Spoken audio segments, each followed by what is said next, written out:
చాలా మందికి మీరు స్టోరీస్ మోమటానికి కూడా డబ్బులు తీసుకొని 2 days 3 days తర్వాత కూడా వెనక్కి ఇచ్చి అంటే మీకు హంట్ చేస్తుందా స్టోరీ మామూలుగా విన్న తర్వాత? అర్థం కాలేదు నాకు. ఇప్పుడు మీరు ఒక స్టోరీ వింటాం, వెంటనే ఓకే చెప్పాల్సి వస్తుంది పరిస్థితులను బట్టి, వాళ్ళు ఎంతో కొంత అడ్వాన్స్ ఇస్తారు. 2-3 days తర్వాత కూడా మళ్ళీ అది వెనక్కి ఇచ్చేసి అంటే హంట్ చేసి స్టోరీ ఎందుకో నాకు కరెక్ట్ కాదేమో అనిపించిన సందర్భాలు ఉన్నాయా?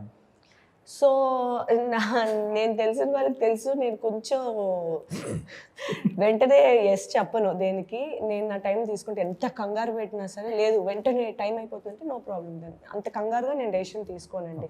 At no point of time నన్ను ఎంత ప్రెషర్ చేసినా నేను తీసుకోను.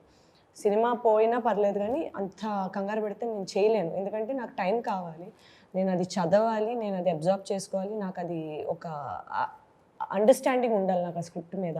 బికాజ్ ఒకసారి ఎస్ చెప్పి ఆన్ బోర్డ్ అయిన తర్వాత రిగ్రెట్ ఉండకూడదు నాకు ఏ పరిస్థితిలోని కదా బాగా ఎందుకు అని ఒక ఉద్దేశం ఉండకూడదు.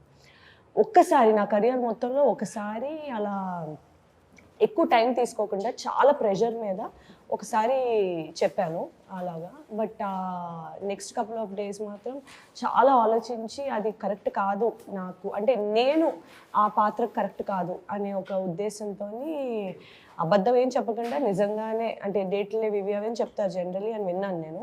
సో నాకు అలా అబద్ధాలు చెప్పడం అన్నెసరీ అనిపించింది. ఉన్న విషయం చెప్తాను, అర్థం చేసుకునే ఉంటారని చెప్పాను. ఇది నన్ను నేను ఈ పాత్రలో చూసుకోలేకపోతున్నా, I don't think I'm the right person for it అని చెప్పి అడ్వాన్స్ ఇచ్చేసాను. ఇది ఒకసారి జరిగింది ఇప్పటి వరకు.